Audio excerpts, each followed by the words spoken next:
Buenas tardes a todos y bienvenidos a Casa Asia.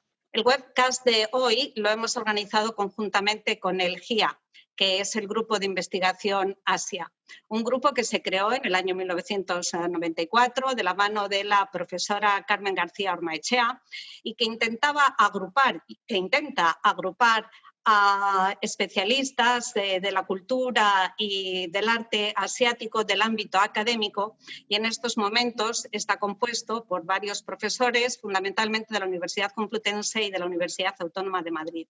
Su directora ahora mismo es Pilar Cabañas y los profesores que nos acompañan hoy y que les voy a ir presentando forman parte de este grupo.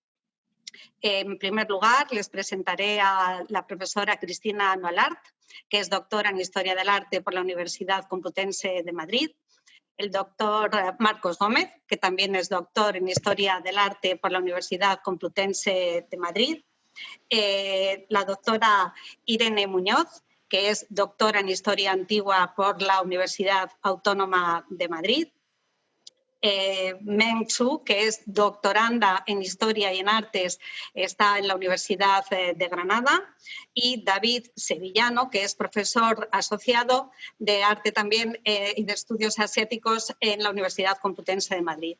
Van a centrarse fundamentalmente en 3 países, en China, en Japón y en Vietnam. Y este webcast o esta conferencia lo que pretende es ser un preludio del curso que Casa Asia está organizando sobre este mismo tema y que empezará la semana que viene, el 6 de octubre, y al que animo a todos ustedes, a todos los que estén interesados en esta cuestión, en poder seguir el curso para profundizar en todas las anécdotas e historias que nos van a contar hoy de la mano, como decía, de unos profesores que tienen el privilegio de acercarnos y desmontar mitos. Permítanme, sin más, dejarles con Cristina Nualart, que va a ser la moderadora de esta conferencia, diálogo, mesa redonda, como lo queramos llamar. Muchas gracias, Cristina, por estar con nosotros y muchas gracias por colaborar una vez más con Casa Asia. Muchas gracias al GIA. Tienes la palabra. Muchísimas gracias, Carmen, y por extensión a toda Casa Asia y a mis colegas, mis compañeros del grupo de investigación.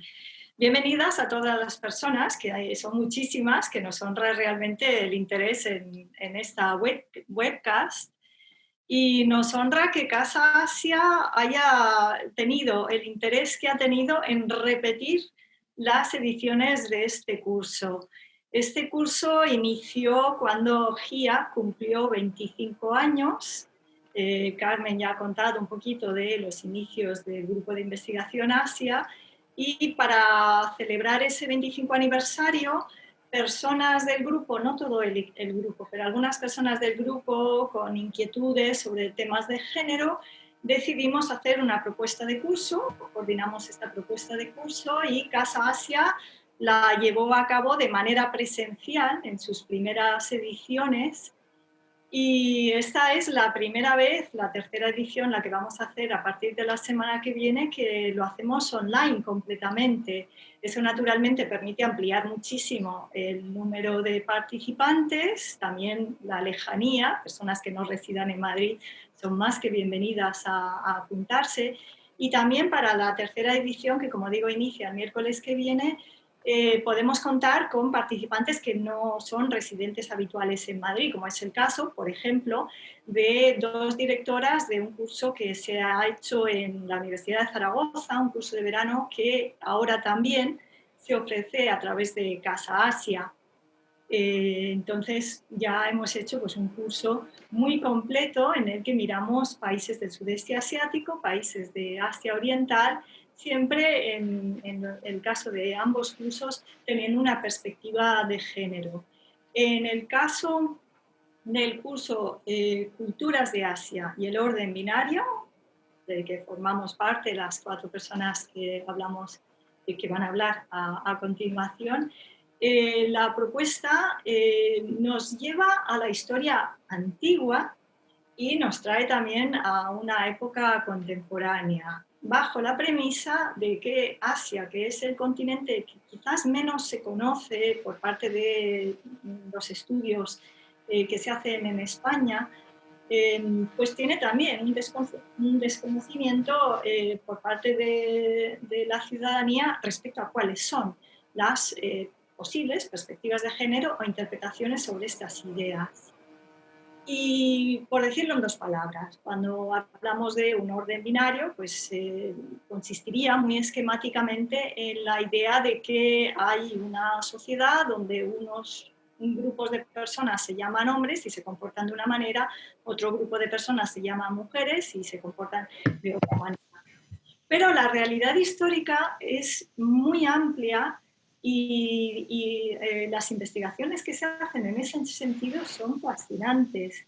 Sobre el caso de Vietnam, que es el que investigo yo, hay cosas muy particulares. En concreto, una autora, Bárbara Watson Andaya, ha ido a investigar en el sudeste asiático en la historia antigua y lo ha hecho, y esto me ha parecido muy sorprendente, utilizando fuentes orales de las que se conservan porque están vivas todavía algunas de las voces, algunas de las personas que pueden hablar de los recuerdos que se han trasladado de manera oral.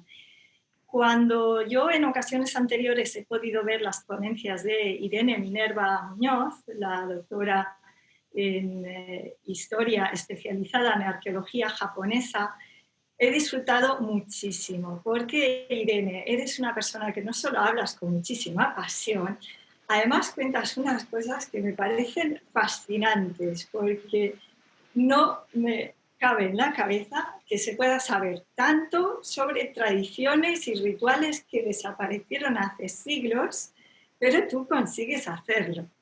Quisiera que nos dijeses en algunos minutillos cómo se hace para investigar tan atrás en el tiempo como haces tú, cuando ya prácticamente de evidencia material debe quedar poquísimo. Bueno, evidencia material no es que quede poca, el problema está en la interpretación que se hace, pero básicamente yo me muevo por la arqueología y las evidencias materiales son muy importantes.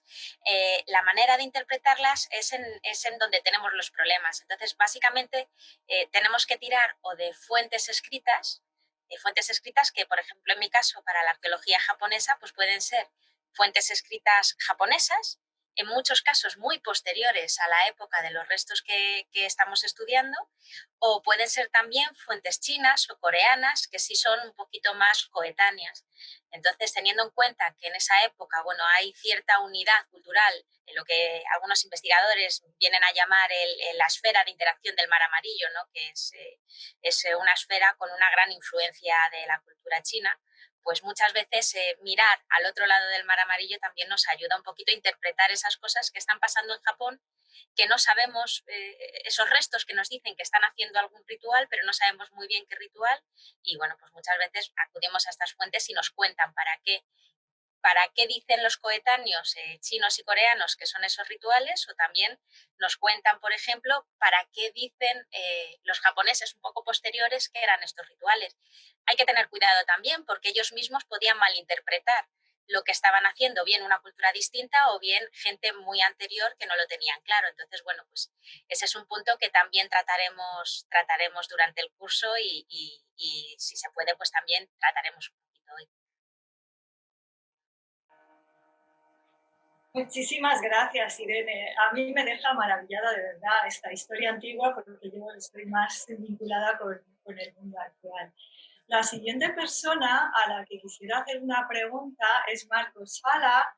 Marcos Sala, aparte de compartir, digamos, pues un origen cercano a costas mediterráneas de la Comunidad Valenciana y pues mucha suerte, es otra persona que, igual que Irene, cuando lo veis hablar, habla con una pasión tremenda. Pero Marcos es un especialista en arte japonés vinculado a los samuráis. Yo lo he visto hablar de guerreras japonesas, no es ese el tema que va a comentar en el curso, precisamente lo inaugura él la semana que viene, el miércoles que viene, pero Marcos, yo que te he oído hablar de estas guerreras y de samuráis y de distintas cosas, al hilo de lo que viene diciendo Irene, pues que tú precisamente manejas muy bien la actualidad japonesa, pero también te vas pues, al siglo VII a hacer algunas de tus investigaciones. ¿Cómo ves esa línea del tiempo y cómo esas perspectivas cambiantes las podemos comprender como investigadores? Bueno, pues muchas gracias por la presentación. El tema que yo voy a tratar, que es el mecenazgo de mujeres dentro de la Casa Imperial japonesa, pues es un tema que recientemente ha cobrado mucha actualidad, ¿no?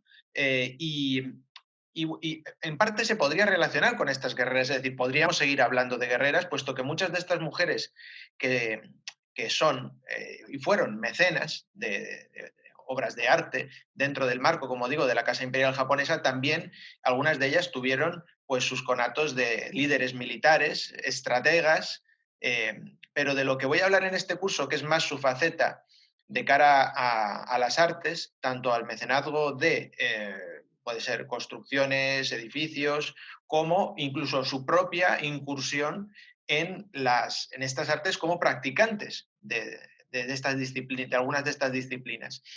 Pues como digo, es un tema de rabiosa actualidad y que sin embargo nos remite a tiempos pues, ya dentro de la historia antigua japonesa, de los que, por ejemplo, pues también, bien has dicho, Irene es muy experta, ¿no?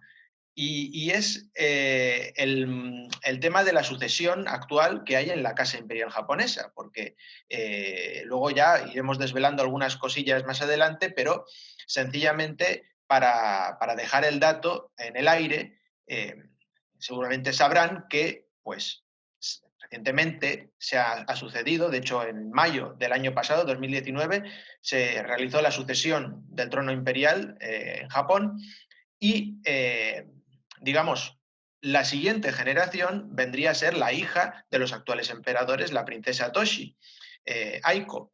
Pero debido a una ley sálica que se impuso de manera bastante contemporánea, pues se le ha retirado ese honor que va a recaer en su primo menor, el príncipe Hisahito.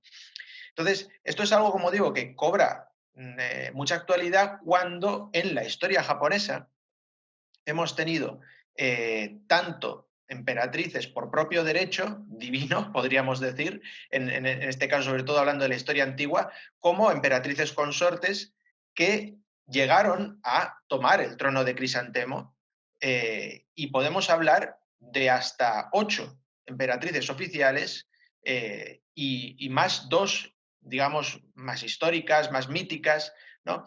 Entonces, claro, esto hoy en día la gente echa una mirada atrás y dice, bueno, ¿por qué si hemos tenido tantas gobernantes, mujeres, que además, como digo, no solo gobernantes, sino líderes militares, mecenas artísticas, practicantes de artes, ¿por qué ahora se le está negando el derecho a la princesa por el mero hecho de ser mujer, ¿no?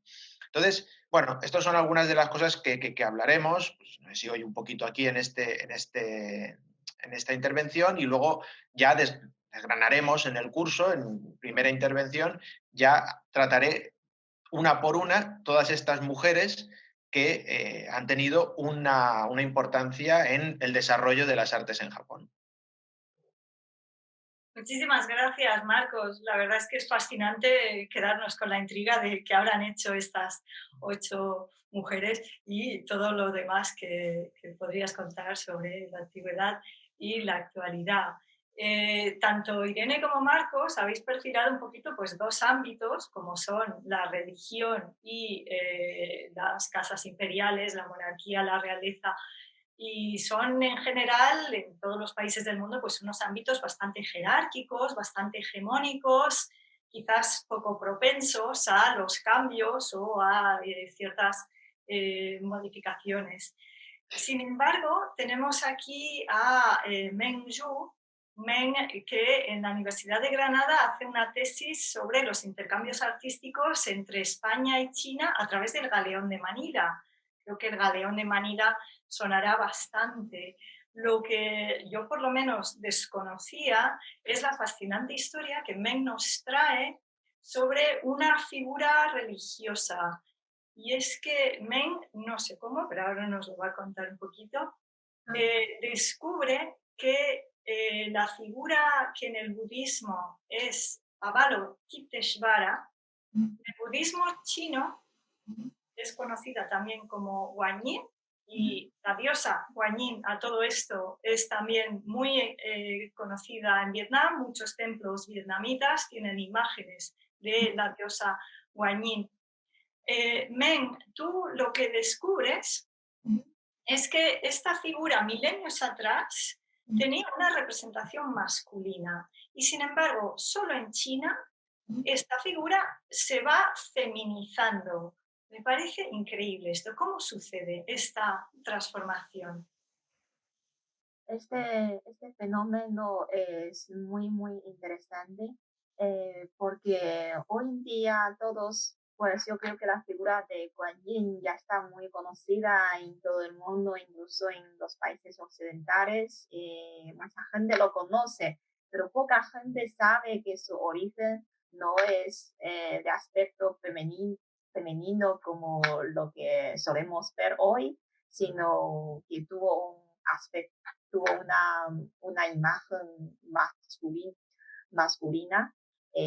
Pues yo creo que pues la transformación de género de Kuan Yin es un tema que que ha llamado la atención pues de muchos investigadores de todo el mundo, porque ese cambio de género que ocurrió solamente en China es un proceso muy, muy particular, porque el budismo se introdujo a China más o menos en el siglo I, eh, y pues, y todos sabemos que el budismo tuvo su origen en la antigua India y luego pues se iba difundido pues al resto de Asia y sobre todo pues logró un gran florecimiento, sobre todo en China, aunque hoy en día esta religión ya pues se ha casi decaído totalmente en India, pero en China ya pues esta religión se ha fusionado en gran sentido con la cultura china porque pues sabemos que para la difusión de una religión extranjera, si quiere pues, propagarse en una tierra lejana, en una cultura totalmente diferente, tiene que adaptarse a la cultura local. Y pues en el proceso de la adaptación del budismo a la cultura china, pues ocurrió muchas cosas y pues es un proceso también de intercambio cultural muy interesante y la figura de Kuan Yin es lo más típico, eh, porque fue en este proceso que Kuan Yin pues eh, en la etapa temprana, cuando el budismo se introdujo a China, pues la figura de Kuan Yin siguió un hombre y pues tuvo un aspecto algo exótico, pero luego se iba adaptándose pues a una imagen neutral y luego a una mujer, totalmente una mujer, y luego pareció pues casi una mujer de China para los chinos no se notó ningún elemento extranjero. Yo creo que este proceso por un lado, es un proceso de adaptación cultural y por otro lado, sabemos que en todas las culturas del mundo, en el mundo occidental, claro que tenéis la figura de la Virgen María, que es la diosa pues más adorada en Occidente y pues muchas otras culturas también tienen sus propias diosas, pero en la cultura china antes de que pues Guan Yin se transformó a una mujer, pues los chinos también tuvieron algunas figuras de diosas, pero no tan populares, no tan conocidas. Y después, y con la aparición de la figura femenina de Guan Yin, yo creo que los chinos también tienen una consolación espiritual, pues, o una diosa tan amable como una madre que les ofrece la protección religiosa o espiritual. Eso es que ese papel, es decir, que la figura femenina de Guan Yin llenó ese vacío en la cultura china. Y por otro lado, yo también creo que porque en Asia, pues las mujeres asiáticas, las mujeres chinas, durante muchos siglos sufrieron mucha discriminación. Y Guan Yin, pues, es símbolo no solamente de la misericordia, de la compasión, sino también la patrona de las mujeres y niños. Y eso es una consolación para las mujeres que sufrieron tanto, pues, en la historia. Y claro que hoy en día esa figura sigue muy importante en China y pues y se conoce por todo el mundo.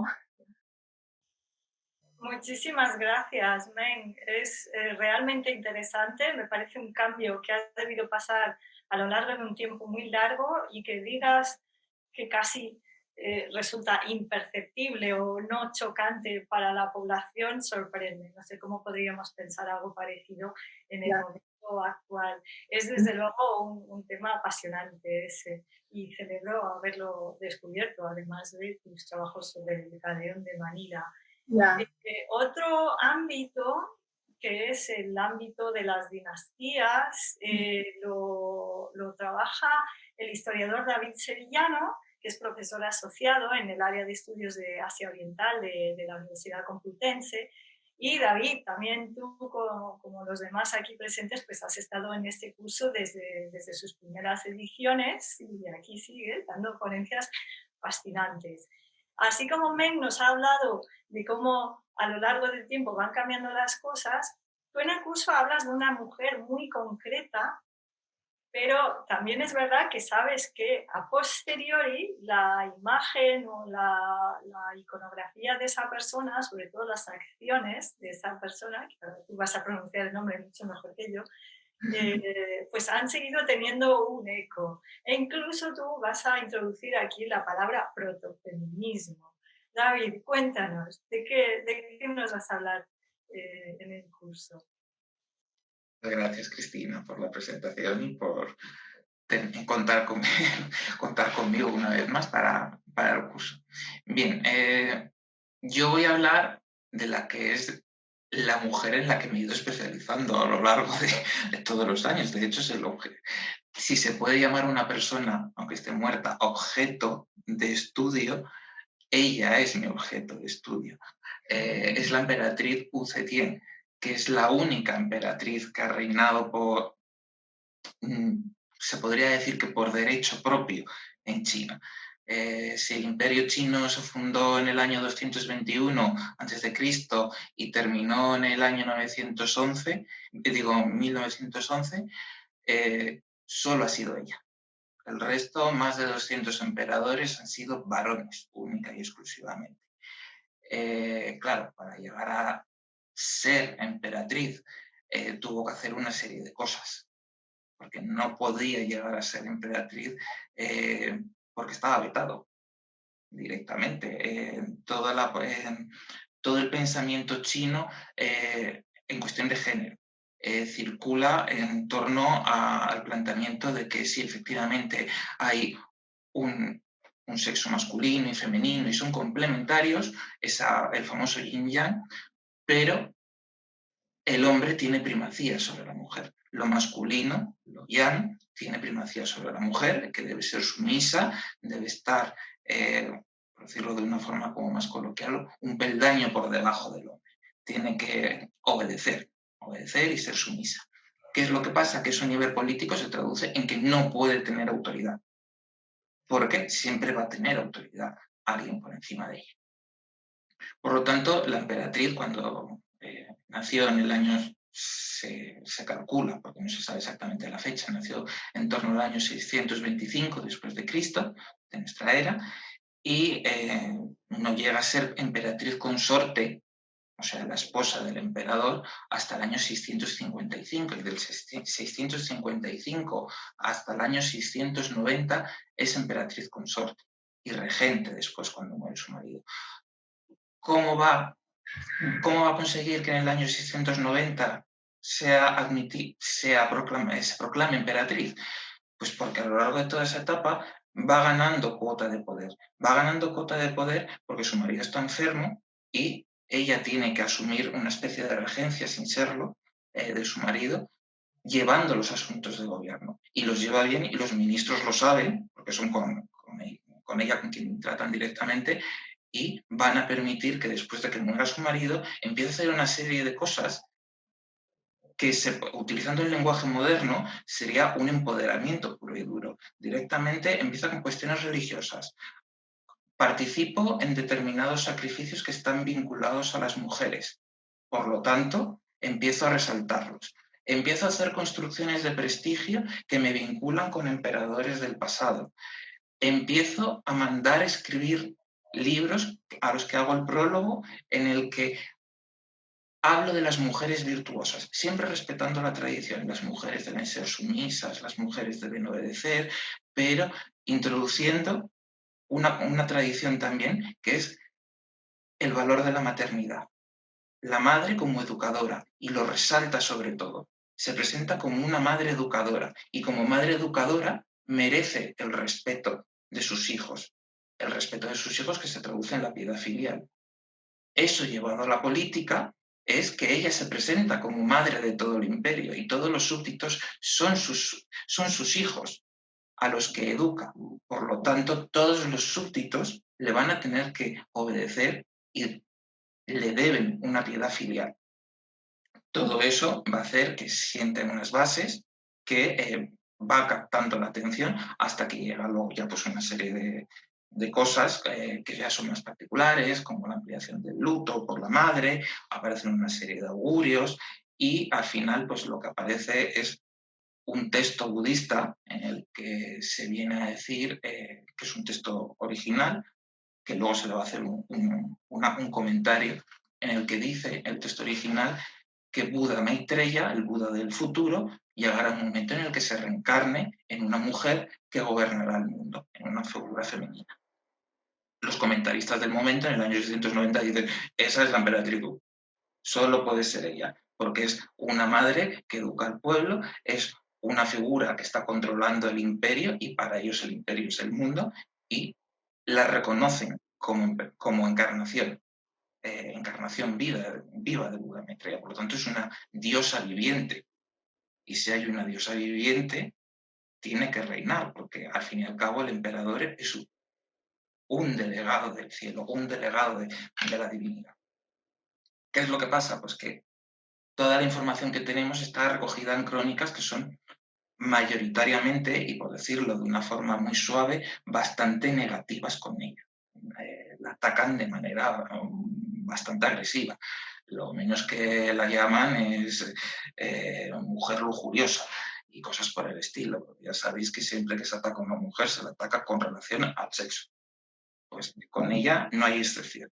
Y se va a generar una visión de ella que va a influir en todo el futuro. De hecho, pasamos de una emperatriz divina, de la encarnación de Buda Maitreya, durante su reinado, a que después de su muerte, casi mil años después, porque es en el siglo XVI cuando aparece una novela en la que directamente la convierte en una estrella del porno. Es una novela en la que la protagonista es ella y todo el texto es continuamente relaciones sexuales con una serie de amantes, además muy explícitas. Es el nacimiento de la erótica china, esa novela concretamente. ¿Qué es lo que pasa? Está estructurada utilizando las crónicas, pero centrándose en los ataques de mujer lujuriosa, está obsesionada con el sexo.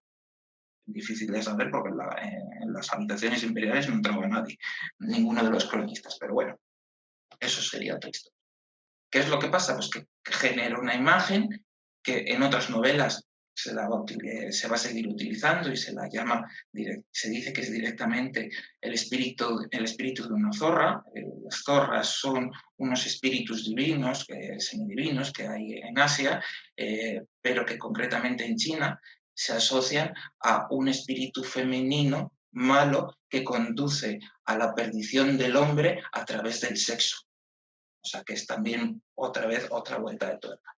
Esta imagen se va a mantener pues, a lo largo de todas las dinastías hasta prácticamente el siglo XX, en el que aparece la historiografía marxista, que la rescata como mujer, la utiliza como imagen de la primera emancipadora de la mujer y además como impulsora del avance de los ministros que de origen humilde, porque a ella también la consideran humilde, a pesar de que ella pertenecía a la familia imperial por vía materna, que eso sería otra cosa. Luego va a aparecer lo que es la propia historiografía de género, que es la que decía Cristina, en la que hay un historiador taiwanés, Chen Ruixue, que llega a calificarla de emperatriz protofeminista, por esas cosas que he dicho anteriormente de impulsa determinados sacrificios, hace determinadas construcciones, impulsa determinados textos. ¿Se la puede llamar protofeminista? Pues no sé yo si es lo más correcto, porque utilizar la palabra feminismo sería un anacronismo en ese periodo, dado que es a partir del 19 y 20 y hasta ahora, cuando realmente hay un movimiento feminista que se preocupa por las mujeres, no por ella misma, no por una concreta. Eso, a ver, si quieren podemos discutirlo ahora, si realmente es protofeminista o no es protofeminista.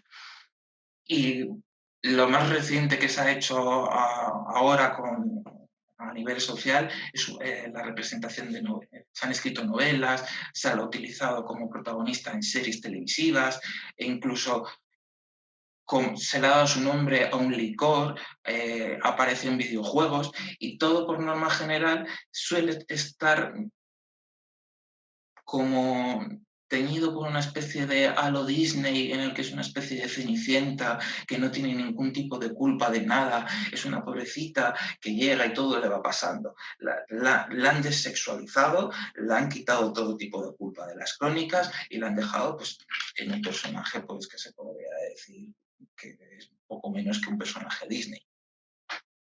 Eso es más o menos.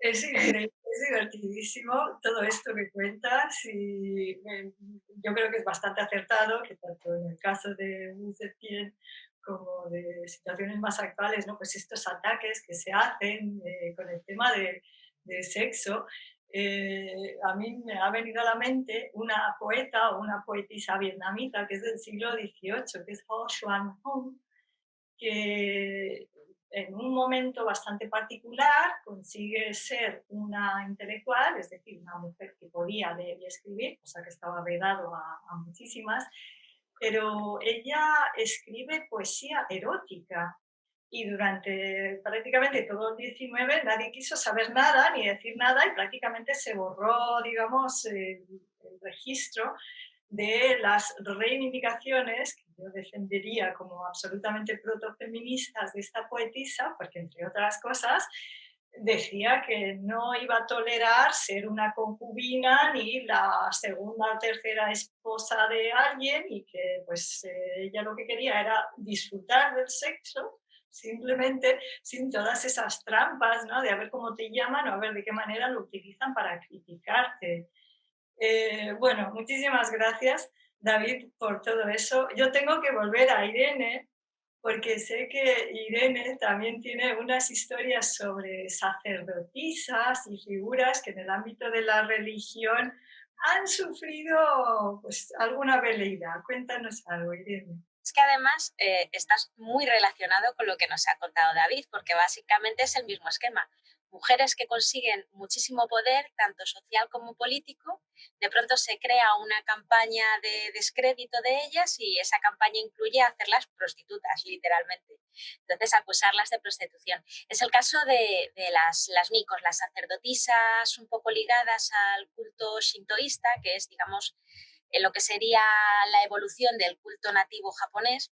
Pues poco a poco, eso lo iremos viendo, es un proceso bastante largo, van tomando mucho poder en la corte y tienen muchísimas atribuciones, incluso tienen mucho que decir en el propio gobierno.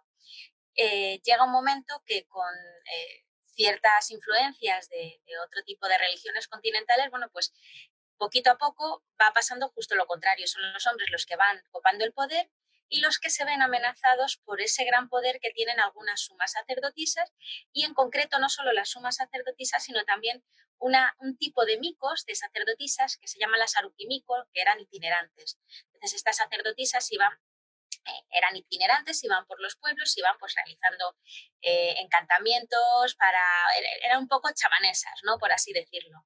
Lo mismo te solucionaban una enfermedad que te ponían en contacto con el más allá.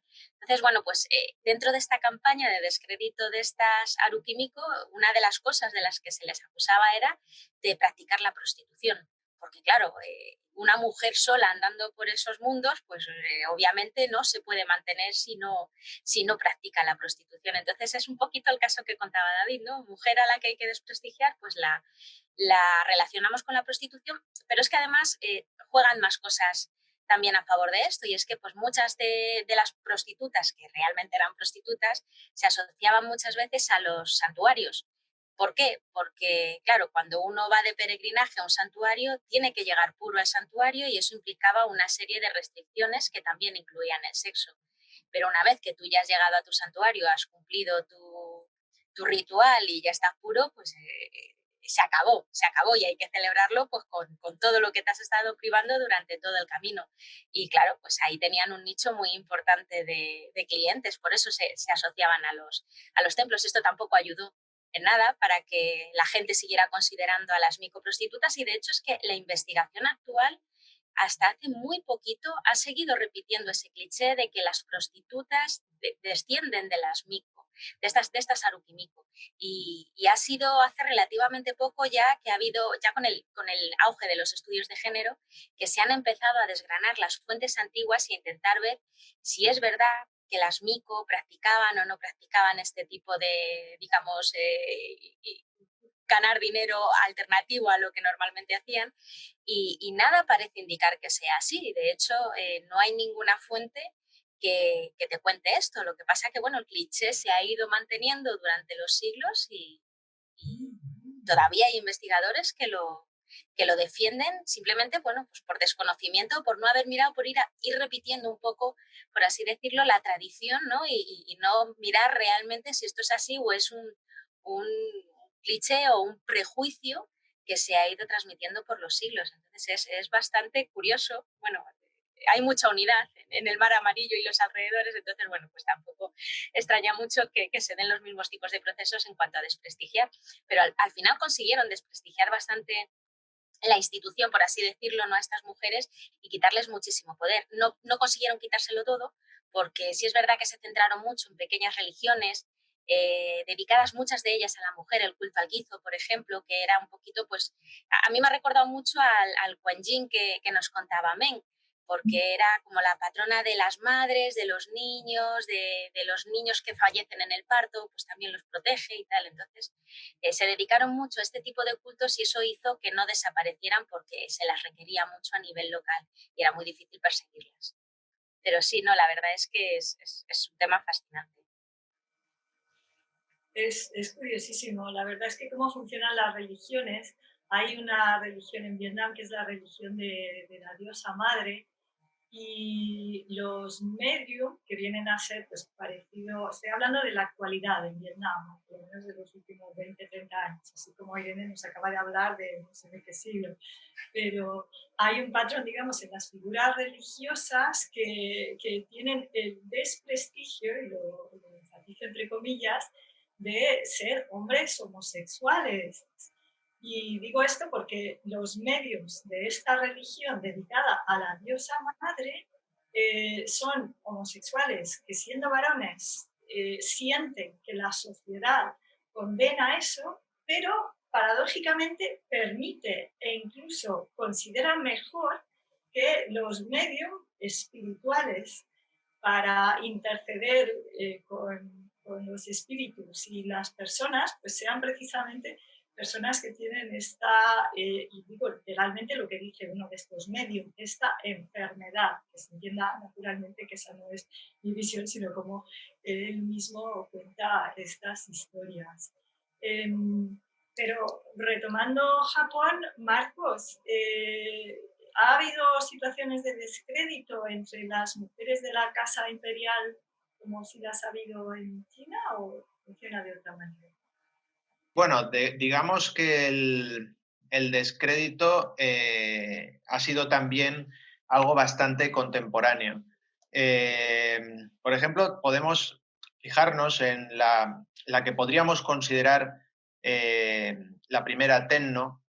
Tenno es el nombre para referirse a emperador en Japón y además creo que es un nombre muy bien traído al caso porque es un nombre asexual. Entonces, sirve muy bien para determinar la persona que asciende al trono de Crisantemo como nuevo gobernante de Japón, o bueno, nuevo, digamos, jefe de Estado, como se quiera llamar, es decir, persona que, como digo, según las tradiciones antiguas, bajo derecho divino, puede gobernar el país, pues este nombre de Tenno, que quedó establecido además con las leyes de la Casa Imperial del 1889, aglutina puede abarcar a una serie de personajes, incluso de una historia pretérita, que no tenían ese nombre. Y nos viene muy bien al caso, además de este curso, porque, como digo, no tiene sexo. Y es interesante porque luego, hablando del descrédito o de la mal tratamiento de la información, tenemos que hablar de dos tipos de fuentes y de dos tipos de canales. El canal japonés y el canal occidental. Entonces, por el lado del canal occidental viene esto que estaba diciendo yo ahora mismo, porque al querer traducir esta palabra de Tenno o otras denominaciones que tenía antiguamente la figura del emperador, como Yamato, Kimi, Wakoku, Yotei, etc., pues se ha dicho emperatriz, emperador femenino, pero ya, claro, decir emperador femenino es un poco de aquella manera, ¿no? Emperatriz consorte, bueno, si se trata de efectivamente, de una mujer que no llegó a subir al trono, pero simplemente ejerció unas labores en tanto que, falleció su marido y subía el siguiente emperador, bueno, pero digamos que la palabra tenno es la que mejor aglutina eso. Entonces, cuando los occidentales tienden a traducir, yo creo que a veces, por la complejidad de la traducción de ciertas palabras japonesas, pues caemos un poco en ese pecado.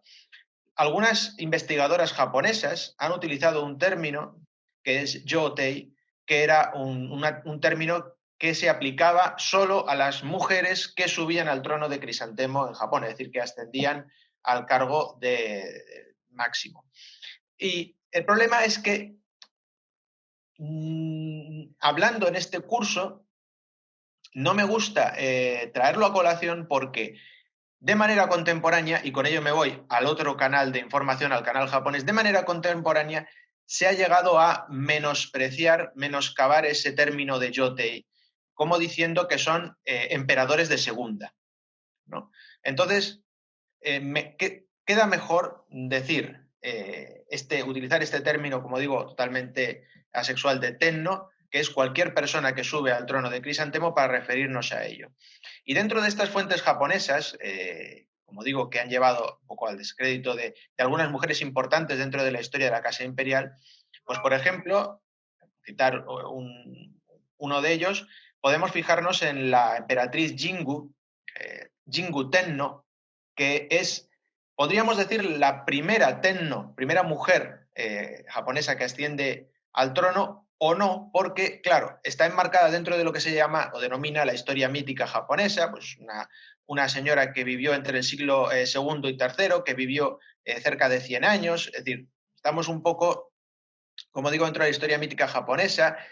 Hay quien dice que no se conservan datos o fuentes de que esta persona llegara a existir realmente, pero el caso es que, puesto que los textos pseudoepígrafos, tales como el Kojiki, el Nihon Shoki, daban fe de su existencia y de los hechos que ella logró, tales como campañas militares muy importantes, pues hasta el siglo XIX se la consideró como la decimoquinta Tenno, la decimoquinta persona que subía al trono de Crisantemo. De hecho, inclusive en el año, creo que en torno a 1870, ya estamos en el periodo Meiji, en la era del primer Japón moderno, la primera era moderna de Japón, se imprime el billete de un yen con la efigie, el retrato occidentalizado de esta mujer, de Jingu Tenno.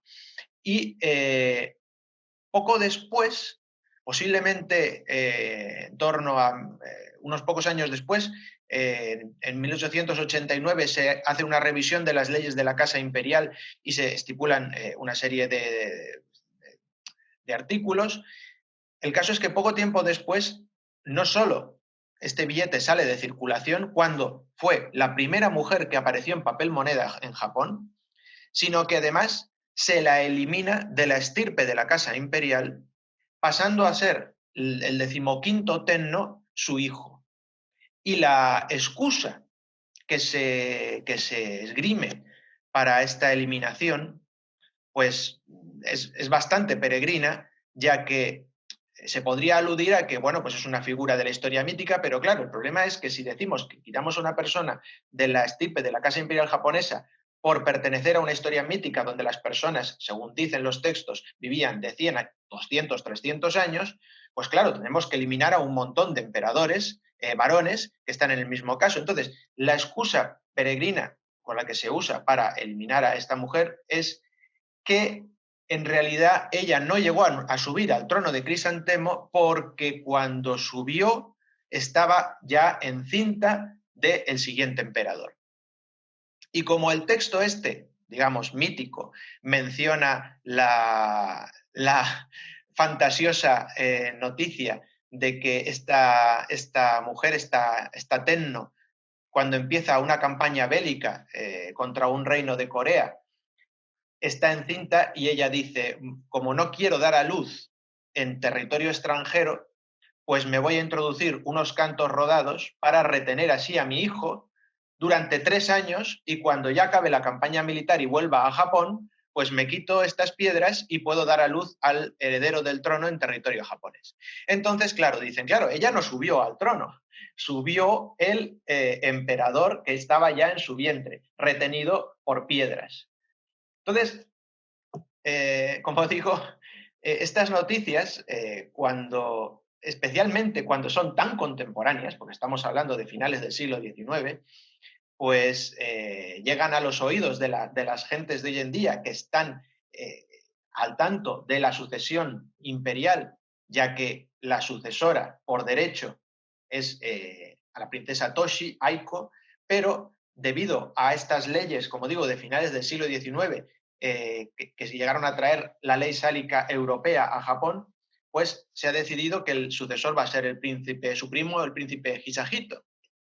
Entonces, claro, la gente echa la vista atrás y ya es que no solo vea que ha habido mujeres que han ascendido al trono, sino que ve que incluso pues, la historiografía decimonónica japonesa ha llegado a eliminar tajantemente a figuras tan importantes como esta mujer que, al margen de si hubiera existido o no, pues, como digo, los motivos que se esgrimieron para eliminarla, para dejarla de lado, pues son bastante peregrinos, especialmente cuando lo comparamos con tantísimas otras historias fantásticas y de expedientes X totalmente que aparecen en estos textos relativo a otros emperadores varones. Así que bueno, tenemos, digamos, esta disyuntiva que hablaremos en el curso y bueno, y analizaremos sobre todo cuando tratemos a diferentes personajes, entre ellas a esta mujer Jingu. Muchísimas gracias, Marcos. Yo te he oído alguna vez esta historia de las piedras, pero es que me parece hilarante todas las veces que lo oigo. Llevamos una hora comentando pues 3 países y distintas situaciones y distintos ámbitos. Quizás sea un momento oportuno para que las personas que están escuchando nos aporten algún comentario o alguna pregunta. Bueno, muchas gracias, Cristina, Marcos, Meng, David, Irene.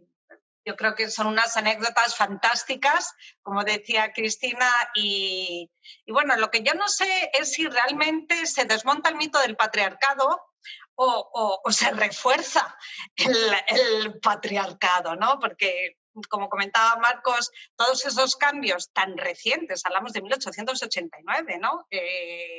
Bueno, yo tengo algunas preguntas que han llegado y tienen nombres, pero yo creo que son preguntas un poco abiertas para todo el que las quiera contestar, ¿no? La primera, en principio, es para Irene, que estaba hablando de las sacerdotisas acusadas de ser prostitutas, ¿no? Entonces, preguntan que hasta qué punto estaba perseguida la prostitución en Japón en ese periodo histórico, ¿no? ¿Era legal? ¿Cuál era la aproximación? Bueno, a ver, técnicamente era ilegal. De hecho, había un apartado específico en la ley para prostitutas, vagos y maleantes, ¿no? O sea que técnicamente era ilegal. Problema que, bueno, tampoco estaba muy perseguido y estaba muy tolerado. No era una cosa que, o sea, religiosamente no estaba mal visto, solamente en algunos casos concretos, pero no eran solo las prostitutas, era el sexo en general. Si vas a hacer ciertos rituales, tienes que abstenerte del sexo. Pero eso valía para todos. O sea, el sexo con prostitutas no estaba mal visto. Sí es verdad que estaban mal vistas a partir de época Kamakura las mujeres promiscuas, pero mientras que esas mujeres no estuvieran casadas y pudieran darle un heredero que no se debía a alguien, o colarle un heredero ajeno, mejor dicho, a alguien, no había tampoco problema. Entonces, bueno, sí, prohibidas estaban. Técnicamente no estaba bien visto que una mujer, si era una mujer virtuosa, no, una mujer virtuosa no estaba bien visto que se dedicara a esto, pero en la práctica no había tabú religioso, por ejemplo, y desde luego no tenían ningún problema en todas las clases sociales de hacer uso de este tipo de señoritas. Y por el hecho de ser sacerdotisas no era más censurable. Realmente lo censurable era que como una sacerdotisa tiene que ser virtuosa, pues no está siendo virtuosa, pero por eso atacaron por ese lado a la hora de desvirtuarlas, ¿no? Por el lado de la prostitución. Pero si no es virtuosa en otros aspectos que también eran considerados propios del virtuosismo femenino, tampoco estaban bien vistas. Quiero decir que realmente el problema era que no se comportaban como se esperaba que una mujer virtuosa debería comportarse. Eso no tenía nada que ver con el hecho de que fuera prostitución o no, o sea, podía haber sido cualquier otra cosa, pero bueno, pues tocaron el palo de la prostitución, que parece que es lo que más gusta a la hora de desprestigiar, como hemos visto. Pero mal vistas, ya digo, en plan religioso no estaban mal vistas, ni socialmente estaban permitidas o estaban ahí, nadie hacía nada en contra, se hacía uso de ellas y bueno, sí, la teoría era que no eran vagos, maleantes y prostitutas, ¿no? Los que estaban, pero luego no se tomaban leyes contra ellos, ni se tomaban medidas demasiado fuertes, siempre y cuando no hubiera herederos que intentaran colar herederos a alguien o hubiera algún problema, se mezclaran en algún asunto turbio o hubiera problemas de este tipo, no solía haber. Ellas iban a lo suyo y los demás iban a lo suyo también. En el fondo no se les castigaba ni perseguía, únicamente se les criticaba y censuraba. Efectivamente. A ver, tengo otra pregunta para Cristina sobre Vietnam. ¿Cómo es en realidad Vietnam? ¿Cuál es el rol de género actual en la sociedad vietnamita? Bueno, muchas gracias por la pregunta. En la actualidad, Vietnam tiene 95 millones de personas y naturalmente pues una visión uniforme no va a haber como no la habrá en ningún lugar. Yo destacaría dos cuestiones en este sentido. Por una parte, a mí me interesa mucho el arte contemporáneo y las prácticas de artistas que son mujeres que abordan temas que yo considero absolutamente feministas por cuanto defienden que la mujer no es que tenga que tener visibilidad y presencia, sino que tiene que tener agencia. Veo en el arte contemporáneo unas expresiones en este sentido que me parecen muy potentes. Lo que quizás es un poco curioso es cuáles son las mujeres que se identifican como feministas. Y esto creo que también sucede en Occidente. No todo el mundo, bien teniendo unas actitudes que podríamos llamar pues, igualitarias o defensoras de que la mujer no tiene por qué ser vista como inferior al hombre, utilizarían la palabra feminista. Hay un artista, eso sí, que es Nguyen Trinh Thi, que sí utiliza esa palabra. Pero claro, la cuestión de género es una cuestión muy amplia. Hay un estudio fascinante que hizo un doctor en filosofía en la Universidad de Berkeley, en Estados Unidos, que es Richard Chan.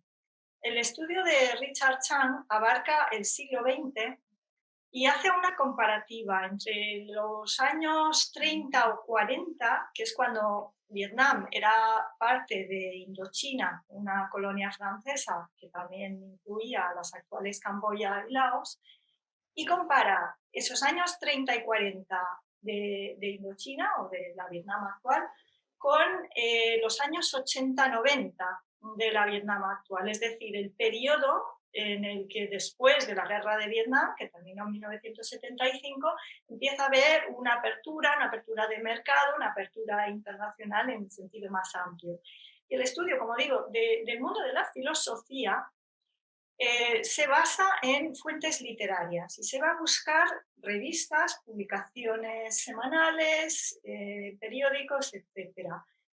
En las fuentes coloniales, lo que descubre Richard Chan es que hay un repertorio de géneros mucho más amplio y más extenso del que se encuentra entre 1986 y 1990 y algo.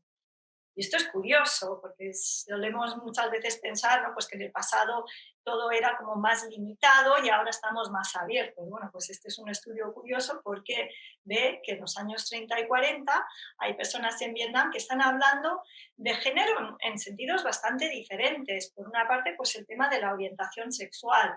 Por otro, el rol de las mujeres se debatió muchísimo por parte de muchísimos intelectuales en ese periodo, pero también cuestiones como lo que a veces se llama la disforia de género o las distintas apariencias, por ejemplo, mujeres barbudas.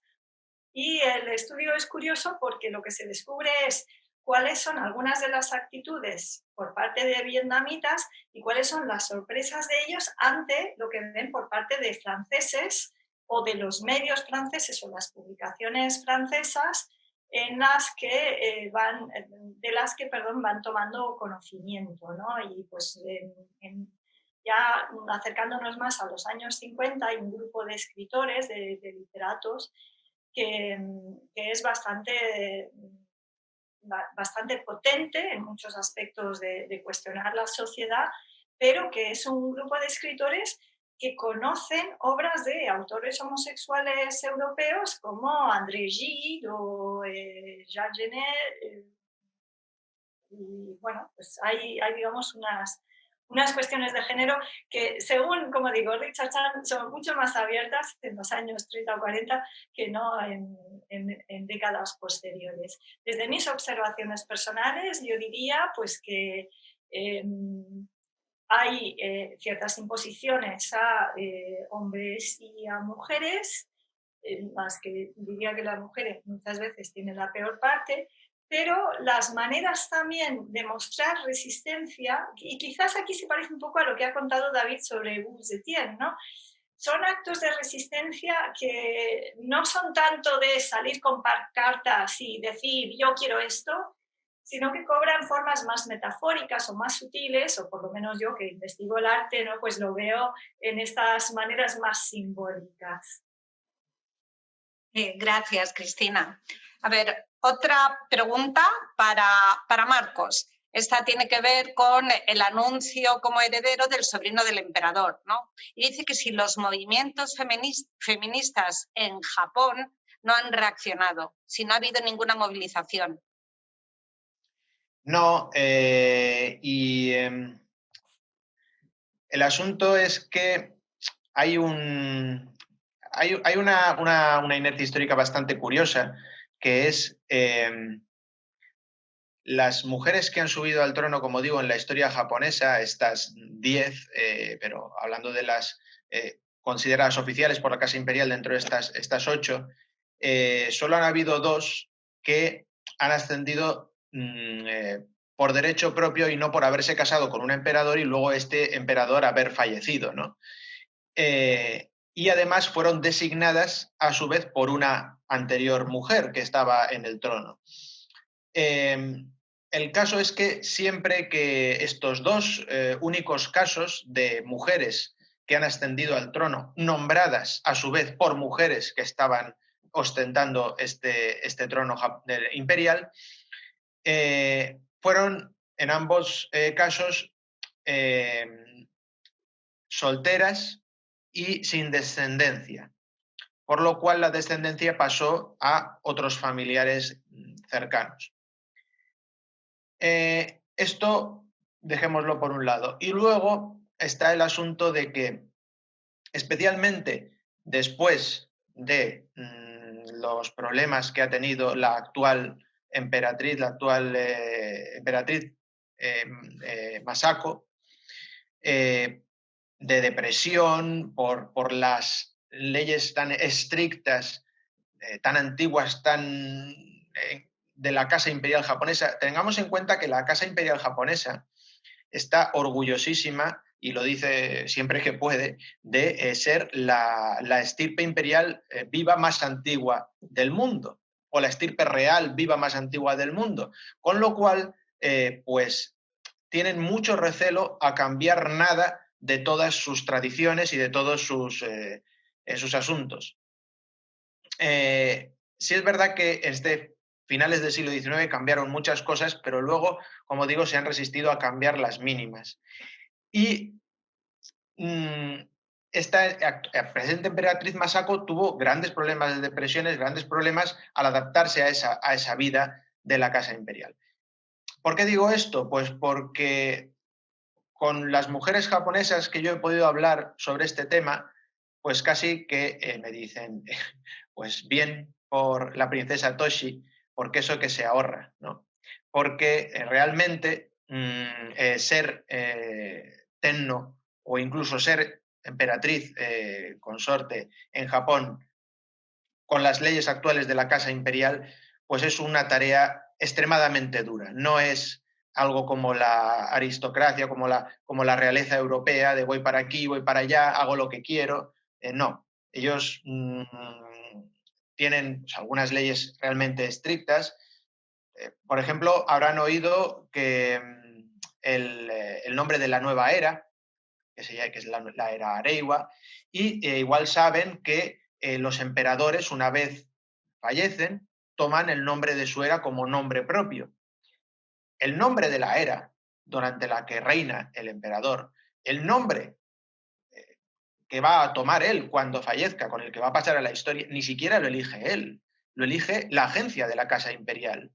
Entonces, puesto que las figuras de emperador y emperatriz tienen tan poco poder real o tan poca maniobrabilidad de decisión o de simplemente maniobrabilidad vital, digamos, porque todo lo regula la agencia de la Casa Imperial. Recordemos que el actual emperador es el primer emperador que ha sido criado por sus padres, porque hasta el anterior emperador la ley de la Casa Imperial dictaba que desde niños, desde que, yo qué sé, no me acuerdo de la edad, desde los 3 años, me parece, tenían que ser separados de sus padres y criados por la agencia de la Casa Imperial, permitiendo que sus padres solo los vieran de 1 a 2 días por semana, ¿no? Entonces, teniendo en cuenta estas leyes por ejemplo, otra ley de la Casa Imperial es que los emperadores solo pueden tener una lista de 40 amigos, amistades cercanas con las que pueden, pues, quedar a tomar un café o algo así, ¿no? Entonces,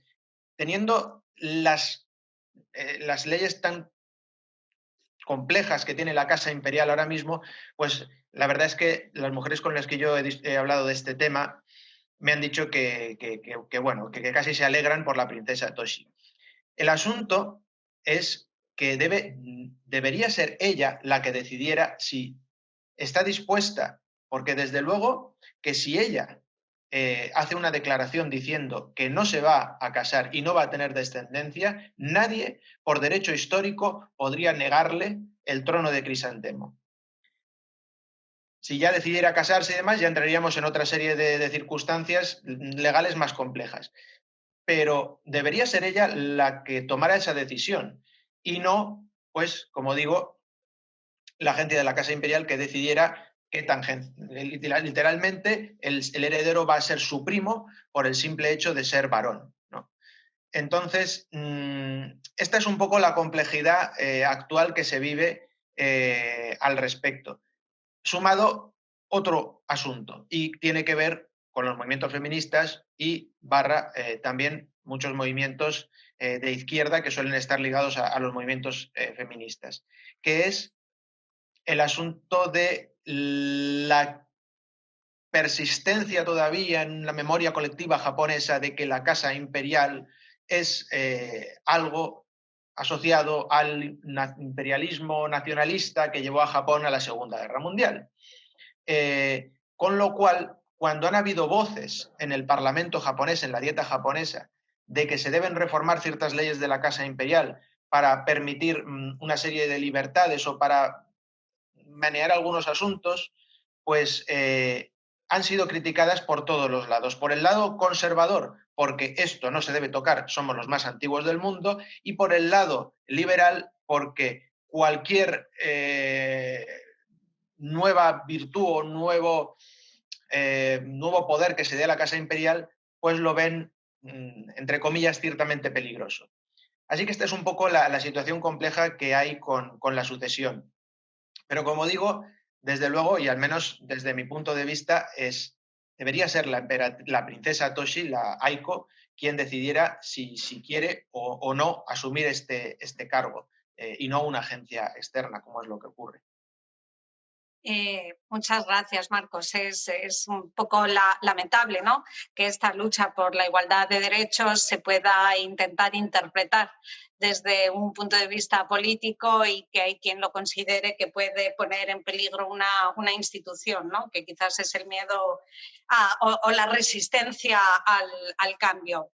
Tengo más preguntas. Como tengo bastantes, os voy a pedir que seáis más breves en las respuestas para ver si podemos contestarlas todas, ¿no? La siguiente pregunta es para Meng y dicen que qué piensa de la foto tan masculina de la política china. Cuando dicen política china, de los actuales dirigentes o líderes chinos. En el mundo político chino de hoy, pues los que dominan efectivamente en el poder son, pues desde la fundación de la República Popular de China es que pues casi todos los presidentes son hombres y todavía no tenemos una presidenta. Y es que la sociedad china en este momento, pues los hombres siguen siendo superior que las mujeres, sobre todo en el mundo político o en el mercado laboral también. Pero yo creo que pues en los últimos años esta situación está cambiando poco a poco. sobre todo pues, en estos últimos años, pues surgen más voces del feminismo y las mujeres, sobre todo de la generación de los jóvenes, están pues está llamando por sus propios derechos y también pues han logrado una posición social relativamente mejor que antes. Pero en la clase superior de la política del país, pues sigue un problema, pues no sé cómo decir, pero yo creo que está cambiando poco a poco. Pero de todas formas, por ejemplo, en el grupo de dirigentes, pues los ministros de China, ya pues hubo varias mujeres. Y ahora creo que sí que hay, perdona, yo no soy muy, no pongo mucha atención en la política, pero noto que en los últimos años está cambiando. Ya. Gracias, Men. Esta pregunta la voy a enlazar con la siguiente, que es si se están tomando medidas en los países que vosotros conocéis mejor de los que habéis estado hablando para fomentar una mayor participación política de las mujeres, ¿no? Como podrían ser cuotas. Sí, por ejemplo, en China, para la elección de los representantes en la institución de poder de China, pues es la Asamblea Popular Nacional de China, es como, y para la elección de los representantes de la Asamblea en muchos lugares hay que garantizar una cuota de las mujeres. Y para otros organismos de este tipo, otros organismos políticos, pues siempre se exige una cuota de las mujeres. Pues aunque en realidad los dirigentes o los directores suelen ser las mujeres, pero más abajo sí. Si me permites, voy a completar un poco eso. Referente a lo de las mujeres, que porque no hay una presidenta, hay que tener en cuenta que la media de edad de los parlamentarios que están en el Politburo está en torno a los 60 años. O sea que todos vivieron la muerte de Mao. Cuando murió Mao, se produjo lo que se llamó la Banda de los Cuatro, el juicio de la Banda de los Cuatro. En él estaba principalmente la mujer de Mao, Jiang Qin, perdón. A ella se la llegó a acusar directamente en el juicio de ser la manipuladora de todo lo que había pasado durante la Revolución Cultural y de ser una mujer que quería convertirse en emperatriz como Wu Zetian. Se la acusó directamente de eso porque se la quería descalificar. Y con ello se descalificó a prácticamente todas las mujeres que querían acceder a la política durante esa generación. Se la acusó utilizando ese cliché, porque quería ocupar el poder y quería dar como una especie de golpe de Estado. Eso que ha generado una visión muy negativa en ese segmento generacional. Sí está cambiando y sí hay mujeres, y de hecho la última vez que miré algo así fue en 2019 y había una ministra, una única ministra. Sí. Pero ya va entrando poco a poco alguna que otra mujer dentro de los organismos ministeriales. No es frecuente, pero sí hay, ya ha empezado a haber. Y eso es porque se está renovando la franja generacional. Poco a poco, porque esa renovación es muy lenta dentro de lo que es el sistema político chino, pero sí se está produciendo. Y dentro de lo que es el Politburó y dentro de lo que es el Gran Parlamento, pues sí se ven muchas mujeres. No tantas como hombres, pero hay una cuota, como dice Men. Ya, porque la política china ha sido criticada por muchos por muchos otros países como la política de los ancianos. Y ahora esta generación que toma el poder todavía pues son muy mayores y pues creo que cuando mueren la situación puede cambiar. Otra pregunta. Al igual que a las sacerdotisas se les acusaba de prostitutas para desprestigiarlas, ¿ocurrió lo mismo con la figura de las geisas? No, es que las geisas tenemos un poquito la doble vertiente también. En la época en la que yo trabajo, las geisas todavía no existían. Es verdad que había algunas artistas que trabajaban en la corte que cumplían más o menos la misma función de lo que después se llamaría geisa, ¿no? Mujeres artistas que cantaban, que danzaban, pero el problema que tenemos en Occidente con las geisas es que cuando llegamos automáticamente teníamos el prejuicio de que estas mujeres eran prostitutas y no eran prostitutas. Entonces, de hecho, hay algún antropólogo de los primeros que viajó a Japón allá por el siglo XIX que te cuenta, pues hablando precisamente del tema de los templos, que bueno, es que el alrededor de los templos está lleno de barrios rojos y de geishas. Dice, no, si es un barrio rojo no hay geishas. O sea, hay mucha confusión por parte de Occidente, pero estas mujeres artistas que comentaba que hacían funciones similares, algunas quizá, sobre todo las de bajo nivel socioeconómico, que también muchas de ellas eran itinerantes, podrían haber de una manera alternativa utilizado no este tipo de manera de ingresar dinero, pero por ejemplo en las altas esferas estas mujeres tenían patrocinadores nobles de la corte. Incluso tenemos algún texto que nos habla de mujeres hijas de un noble, pues que te contaban pues que un noble tenía 2 hijas, una se metió a monja y otra se metió a este tipo de mujer artista, ¿no? Y que además estaban orgullosísimos porque tenía una voz espectacular y era súper famosa y cantaba como un ángel. Entonces, no estaba...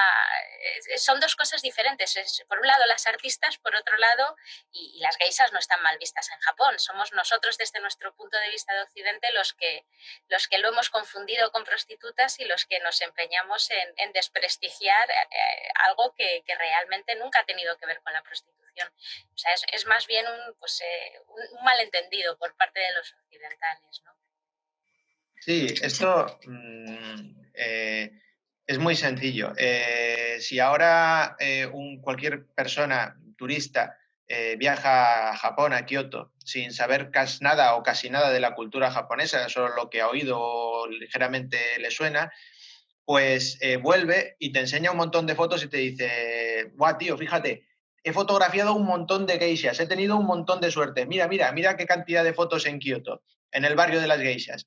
Y claro, en Kioto, por un lado, hay una promoción turística de hace unos años que es alquílate un kimono, viste en kimono y puedes entrar más barato a los sitios para así dar más vistosidad a la ciudad.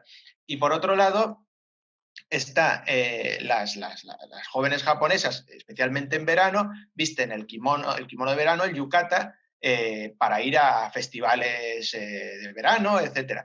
Entonces, claro, una persona que no sabe nada de eso y llega a Kioto, a la zona de las geishas, al barrio de las geishas, y ve eso, piensa lo que es, cuando en realidad lo que está viendo es a turistas chinas, turistas coreanas, vestidas con el kimono para entrar más barato a museos, o a chicas japonesas vestidas con la prenda de verano para ir a un festival de verano, ¿no? Y ni una es geisha, ¿no? Pero es un poco, esa es la idea que transmite Irene, ¿no? Si no sabes de esa cultura y vas, te puedes hacer una idea equivocada y luego transmitir esa idea y ya generar un hilo de equivocaciones eterno. Muchas gracias, Marcos e Irene, por la aclaración. Malentendido occidental. Por resumir, otra pregunta. Dicen que al igual que ha sucedido en la India durante años y en la actualidad, y que se dan casos de personas de género intermedio o a género con un cierto prestigio social o religioso, quería saber si vosotros habéis encontrado casos de este tipo en vuestros campos de estudio, ya que las personas que no se incluyen dentro de la dicotomía hombre-mujer parecen haber estado presentes en la vida diaria en todo el mundo, en todas las mitologías y en muchas culturas. Venga, respondo yo, por ejemplo. Hay documentado un caso parecido. Bueno, hay dos textos documentados de época Heian y creo que el otro es de Kamakura. Y es curioso porque hablan de parejas de hermanos, hermano-hermana, que se cambian el género. O sea, al hermano le gusta más hacer cosas que socialmente están más identificadas con el género contrario, o sea, con el femenino, pues es muy tímido, le gusta mucho estar calladito ahí, no molestar a nadie y esconder, y le gustan las artes femeninas, y sin embargo a la hermana pues es muy echada para adelante, le gusta entrar en conversaciones de política, le gusta la caligrafía, o sea, todo lo que socialmente está orientado, ¿no? o identificado con el género masculino. Y se cambian, pero se cambian no porque ellos decidan cambiarse, sino porque el padre decide que, mira, es que van a dar el pego mejor de la otra manera y los cambios. O sea, realmente en ningún momento te cuentan si ellos realmente se sienten así o no se sienten así. Entonces, sí es verdad que los investigadores mucho lo utilizan como ejemplo de este cambio o esta dicotomía, pero en este tipo de texto en concreto, pues no es tan... Es más la acción del padre, y de hecho, en un momento determinado, alguien descubre que ya no es un hombre, la viola, se queda embarazada y entonces no puede ocultarlo y se vuelven a cambiar otra vez para que no se salga o sea, para que no se descubra todo. Entonces, es una trama un poco complicada y al final la trama, sí es verdad que ella, cuando vuelve a ocupar el rol que estaría... que tendría adjudicado por su género, ella lo pasa muy mal. Pero no es que lo pase mal por disforia de género, sino que lo pasa mal porque pierde todas las libertades de las que ha disfrutado toda la vida. Sin embargo, él le pasa todo lo contrario, se adapta perfectamente a su nueva vida porque, claro, lo que ha ganado son un montón de libertades de las que no había disfrutado nunca porque le habían criado como una mujer. Entonces, hay casos que están ahí documentados, pero son casos que no está muy claro hasta qué punto es simplemente que a la gente se la encasilla con unos roles y en el momento que se salen de esos roles, sin ser ellos mismos dueños de su destino, les adjudican el género que estaría identificado con esos roles y no tanto una disforia. Pues hay algunos investigadores que sí hablan de este caso, yo me he leído el texto y sinceramente no veo en ningún momento que hablen de esta disforia. Muchas gracias, Irene. Bueno, una última pregunta, porque es para Marcos y yo creo que tiene mucho que ver con ese anuncio de que sea heredero el sobrino del actual emperador y no la hija, ¿no? Cuando te has referido a que mujeres con las que tú habías hablado habían dicho mejor, eso se ahorra ella, la pregunta es, ¿esa es la posición del movimiento feminista o es la posición aislada de algunas mujeres japonesas? ¿Hay una posición, digamos, marcada de los movimientos feministas al respecto o no? Tiendo a pensar que es la posición aislada de opiniones de mujeres japonesas. En el caso, no conozco o no puedo hablar de qué opina el movimiento feminista japonés sobre la sucesión del príncipe Hisahito. Sí, como digo, han salido voces de movimientos de izquierda que también dentro de su programa político abogan por la igualdad, ¿no? Y lo que estaban hablando un poco en China pasa también un poco en Japón, en el sentido político, ¿no? La política de los viejos. Hacen falta jóvenes y hacen falta mujeres, ¿no? Entonces, respecto a estas voces, lo que dicen es que no interesa los asuntos de la Casa Imperial, puesto que lo que interesaría de la Casa Imperial es que se extinguiese, no que se extinguiese, sino que se renunciase a esa jefatura de Estado y que se convirtiera en una república. Entonces, como digo, podré investigar, voy a intentar investigar para decirlo en el curso, cuál es la posición si existe de uno o de varios movimientos feministas japoneses respecto a este asunto, sí puedo decir que cuando se anunció esto, sí que mostraron una animadversión, sí que estaban en contra de esta sucesión.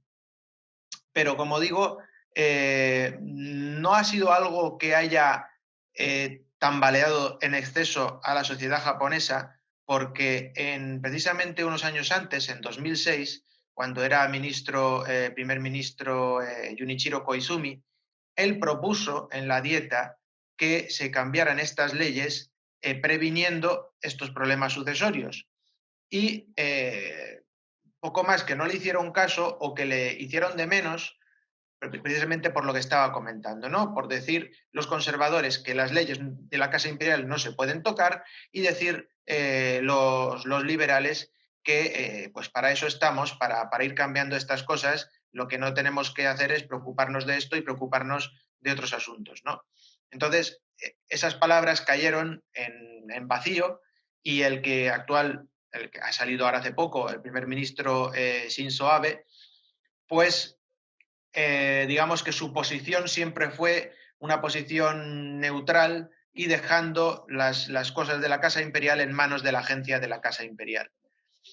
Así que, como digo, esta es un poco la situación. Pero bueno, me voy a informar a ver si es que existe realmente un comunicado oficial de un movimiento feminista japonés en torno a este asunto, más allá, como digo, de cuando se produjo la sucesión al trono y se estaba debatiendo de este tema, y sí que es verdad que ahí apoyaban que la sucesora fuera la princesa Toshi. Pero como digo, ese apoyo iba vinculado con un cambio total de las leyes de la Casa Imperial, en tanto que Toshi pudiera ser no solo tenno, sino que además casarse, tener hijos y que la sucesión suya también pudiera ser a su vez tenno, etcétera, etcétera. Así que bueno, eso es un poco la complejidad, pero voy a informarme y si acaso existe, pues lo diré en el curso, o bueno, si quieren contar conmigo, pues encantado. Bueno, muchas gracias, Marcos. Muchas gracias a todos. Lo vamos a dejar aquí. Ha sido un placer. Yo creo que hemos aprendido mucho. No sé si hemos desmontado un mito. Como comentaba antes, el mito se mantiene.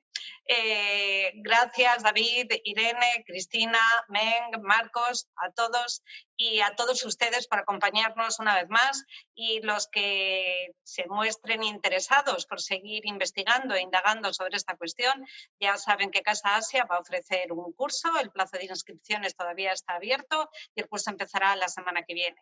Muchas gracias a todos y esperamos haberles acercado un poquito más hoy, un día más, a la cultura y al mundo asiático. Muchas gracias.